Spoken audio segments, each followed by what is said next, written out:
ഇത് എൻ്റെ മോള് ദുർഗ. ഇവൾക്കിപ്പോൾ 31 വയസ്സായി. ഒരു പ്രിമേച്ചർ ബേബി ആയിരുന്നു ഇവള്. 6 മാസമേ ആയിട്ടുണ്ടായിരുന്നുള്ളൂ. അന്ന് 1.4 kg ഉണ്ടായിരുന്നുള്ളൂ. പക്ഷേ പ്രശ്നങ്ങൾ, ബ്രീത്തിങ് പ്രോബ്ലം അങ്ങനെയൊക്കെ ഉണ്ടായിരുന്നു. അതുകൊണ്ട് പെട്ടെന്ന് കുട്ടിയെ വെൻറ്റിലേറ്ററിലേക്ക് മാറ്റുമായിരുന്നു. ഒരു 15 days വെൻറ്റിലേറ്ററിൽ കിടന്നിരുന്നു. അതിനുശേഷം ഞങ്ങൾ വേറെ പല ഹോസ്പിറ്റലുകളിലേക്കും പോയിട്ട് അങ്ങനെ ഒരു 3 മാസം ഇൻക്യുബേറ്ററിൽ തന്നെയായിരുന്നു. ഒരു 6 മാസം ആയപ്പോഴാണ് ഞങ്ങൾ കുട്ടിയെ കൊണ്ട് വീട്ടിലേക്ക് പോകുന്നത്. അപ്പോൾ തന്നെ വെയിറ്റ് 1.7 ആയിട്ടുണ്ടായിരുന്നുള്ളൂ.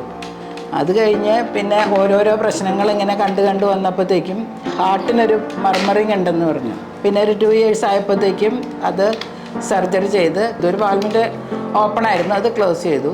അങ്ങനെ നടക്കാൻ വേണ്ടിയിട്ടുള്ള ശ്രമത്തിൻ്റെ ഇടയ്ക്കാണ് ഒരു ഓർത്തോ ഡോക്ടറെ കണ്ടപ്പോഴത്തേക്കും ഇങ്ങനെ ഫിസിയോതെറാപ്പി സ്റ്റാർട്ട് ചെയ്യാമെന്ന് പറഞ്ഞു. അങ്ങനെയാണ് ആദർശിലേക്ക് എത്തുന്നത്. ആദർശിൻ്റെ തുടക്കത്തിൽ തന്നെയുള്ള കുട്ടിയാണ് ദുർഗ. ആദ്യമായിട്ട് ഫിസിയോതെറാപ്പി ചെയ്ത് തുടങ്ങുന്നത് തന്നെ ആദർശിൽ വന്നിട്ടാണ്. അതുകൊണ്ട് ഒരുപാട് ഗുണങ്ങളുണ്ടായിട്ടുണ്ട്. ഒട്ടും തന്നെ എഴുന്നേറ്റിരിക്കാത്ത കുട്ടിയെ എഴുന്നേറ്റിരിക്കാനും പിന്നെ നീലിങ്ങിൽ നിൽക്കാനും എല്ലാം ആ ഫിസിയോതെറാപ്പി കൊണ്ടാണ് ഉണ്ടായിട്ടുള്ളത്. പിന്നെ ക്ലാസ്സും ഉണ്ടായിരുന്നു അന്നേരം.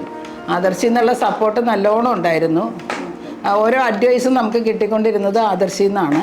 ഒരു 4-5 പ്രാവശ്യത്തോളം കാലിന്, മുട്ടിനും മസിലിനും ഒക്കെ ആയിട്ട് സർജറി നടത്തിയായിരുന്നു. ആ സർജറി കൊണ്ട് കുറേയൊക്കെ ഗുണം ഉണ്ടായിട്ടുണ്ട്. അതിന് മുമ്പ് തന്നെ ഞങ്ങൾ കുറച്ച് നാൾ ഐക്യുവിന് വലിയൊരു പ്രോബ്ലം ഇല്ല, അതുകൊണ്ട് നോർമൽ സ്കൂളിൽ വിടണമെന്ന് പറഞ്ഞ് അങ്ങനെ നോർമൽ സ്കൂളിൽ പോയി. അവിടെ നന്നായിട്ട് പഠിക്കുകയൊക്കെ ചെയ്യുമായിരുന്നു. പക്ഷേ ഓറലാണെന്ന് മാത്രം. നോക്കി വായിക്കാനും എഴുതാനും ഇത്തിരി ബുദ്ധിമുട്ടായിരുന്നു. ബാക്കിയെല്ലാം ചെയ്യാമായിരുന്നു. കേട്ട് നന്നായിട്ട് പഠിച്ചോളും. അങ്ങനെ വന്ന് പിന്നെയും ആദർശിൽ തിരിച്ചു വന്നു. നോർമൽ സ്കൂളിൽ നിന്ന് തിരിച്ച് വീണ്ടും ആദർശിൽ വന്നു. പിന്നെ ഇവിടെ വന്നിട്ട് 10th NIOSൻ്റെ 10th എഴുതി. അതിന് നല്ല മാർക്കോടി പാസ്സായി. അത് കഴിഞ്ഞ് അവരുടെ 12th എഴുതി പാസ്സായി. വാക്കറിൽ നടക്കും, അല്ലെങ്കിൽ നമ്മൾ കയ്യെ പിടിച്ച് നടത്തണം. ബാക്കി കാര്യങ്ങളൊക്കെ പറയുകയും ചെയ്യുകയൊക്കെ ചെയ്യും. എല്ലാ കാര്യങ്ങളും അറിയുകയും ചെയ്യാം. ഇപ്പോൾ 2 വൊക്കേഷണൽ കോഴ്സ് ചെയ്തു. അതുകൂടാണ്ട് ഈ വർഷം ഒരു വൊക്കേഷണൽ കോഴ്സിന് അറ്റൻഡ് ചെയ്യാനിരിക്കുകയാണ്.